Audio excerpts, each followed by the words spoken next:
Assalamualaikum warahmatullahi wabarakatuh.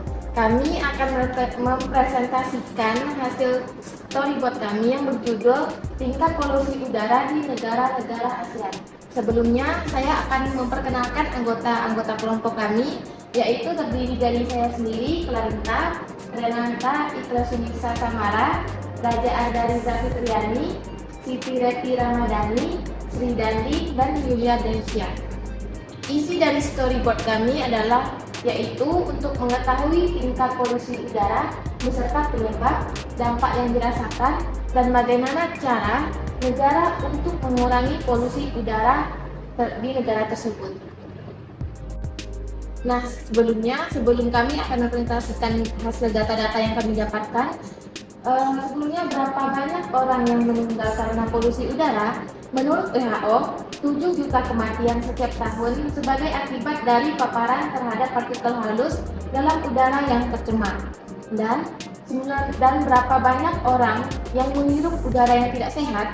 91% dari populasi dunia tinggal di tempat di mana kualitas udara melampaui batas panduan WHO.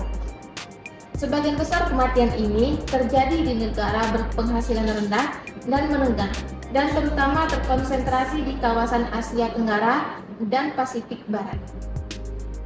Dan bagaimana tingkat polusi udara di negara-negara anggota ASEAN? Nah, slide selanjutnya akan dijelaskan oleh Raja Arda di Fitriani. Di sini ada konsentrasi PM di udara negara ASEAN pada tahun 2022. Semakin besar angkanya, maka kualitas udara semakin buruk. Di sini kita bisa lihat standar ideal dari WHO itu 5, Kamboja itu 8,3, Singapura 13,3, Filipina 14,9, Malaysia 17,7, Thailand 18,1, Myanmar 24,3, Vietnam 27,2, Laos 27,6, serta Indonesia yang mencapai angka paling tinggi yaitu 30,4, yang dimana menjadikan Indonesia sebagai negara ASEAN dengan polusi udara terburuk di ASEAN. Menurut WHO, standar kualitas udara ideal memiliki bobot konsentrasi PM2,5 antara 0 sampai 5 mikrogram per meter kubik. Polusi udara di Indonesia bersumber dari pembangkit listrik tenaga batu bara, kebakaran hutan, dan degradasi lahan gambut, serta polusi di kota besar yang berasal dari emisi kendaraan. Di sini Kamboja menjadi negara dengan kualitas udara terbaik dengan tingkat konsentrasi PM2,5, sementara dua negara ASEAN lainnya yaitu Brunei Darussalam dan Timor Leste tidak tercatat dalam indeks. Dan serta hanya 2,7% alias 8 dari 296 kota di Asia Tenggara yang memiliki kualitas udara sesuai pedoman WHO untuk PM2,5. Baiklah, di sini ada penjualan mobil negara-negara ASEAN tahun 2021. Total penjualan mobil di kawasan ASEAN berhasil menembus angka 2,79 juta unit sepanjang 2021.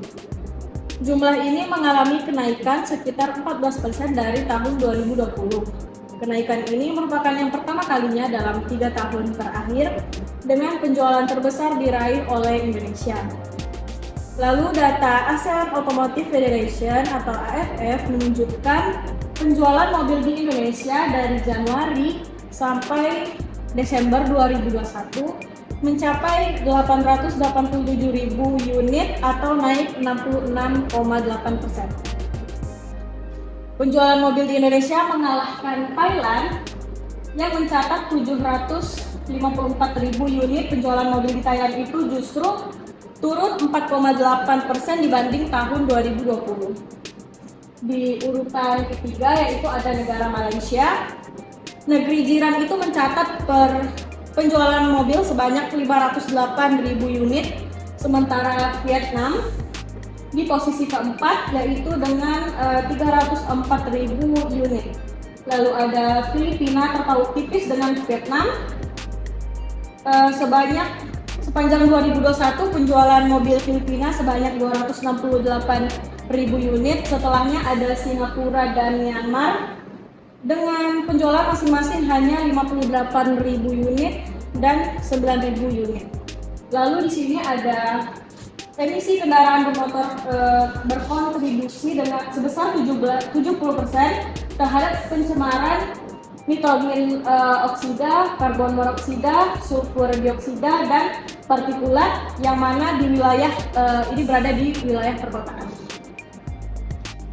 Jadi berdasarkan data SETCA yang berjudul Tobacco Control Atlas ASEAN Region, angka perokok di negara-negara ASEAN yang tertinggi yaitu Indonesia. Data ini menunjukkan presentasi remaja Indonesia berusia 13-15 tahun yang merokok sebesar 19,4%. Angka tersebut merupakan yang tertinggi di antara negara ASEAN lainnya. Adapun dengan presentase remaja yang merokok terbanyak selanjutnya terdapat di Malaysia sebesar 14,8% dan Filipina sebesar 14,5%.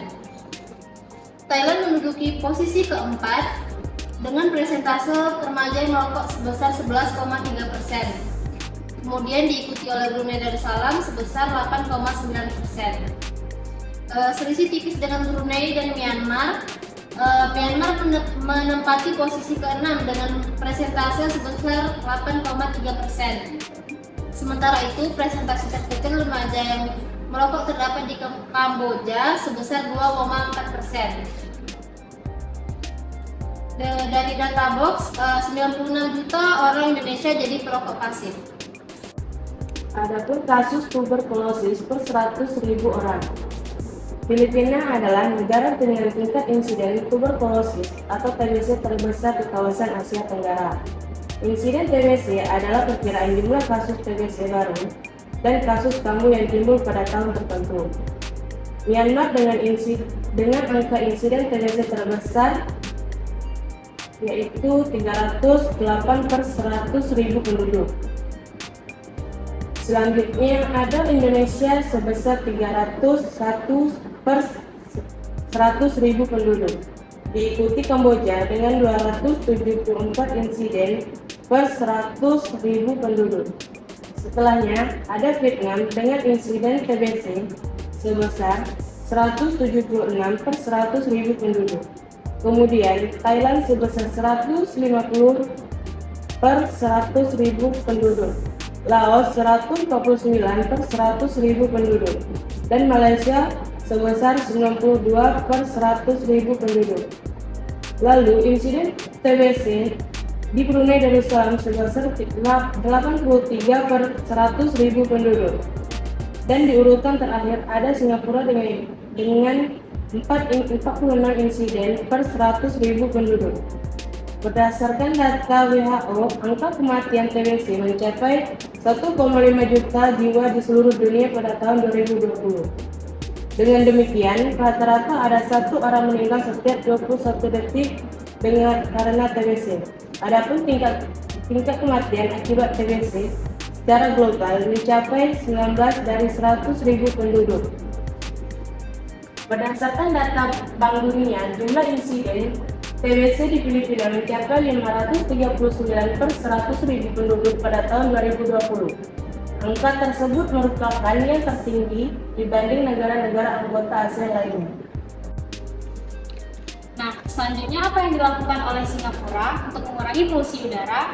Yang pertama ada banyak ruang hijau terbuka, dan yang kedua Singapura berencana untuk membangun lebih banyak teknologi MRT yang akan memudahkan efisiensi dan kenyamanan para komuter. Dan yang ketiga yaitu membatasi kepemilikan kendaraan bermotor pribadi dengan menerapkan sistem kuota kendaraan. Demikianlah presentasi storyboard dari kelompok kami. Mohon maaf jika terdapat kesalahan kata. Kami akhiri. Wassalamualaikum warahmatullahi wabarakatuh. Terima kasih.